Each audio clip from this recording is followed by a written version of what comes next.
Yeah, so there's definite advantages in using genome editing technology above some of the existing platforms, which include, for example, you mentioned protein expression blocking or RNAi. The main advantage, I think, is the ability to do multiplex editing. That's the business of making 2 or 3 or more changes in a cell at the same time at high efficiency. So, for example, some of the protein blocking technology for CD7 expression has been very successful, but it will only make 1 change, and we want to do 3 changes at the same time, where the genome editing becomes much more useful in that arena.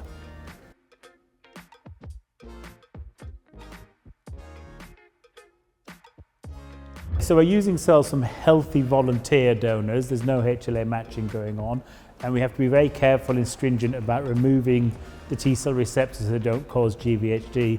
But there are definite advantages in using those cells from a healthy donor. So, for example, the risk of blast transduction is removed. There's no chance of transducing blasts and making them invisible to the CAR, which has been described previously.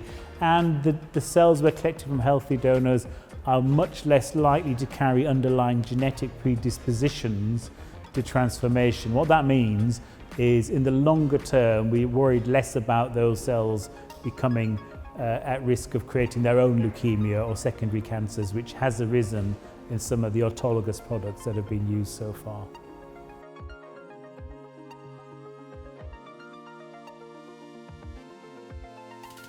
CRS, cytokine release syndrome, and neurotoxicity or ICANS, have been described quite widely in the autologous setting.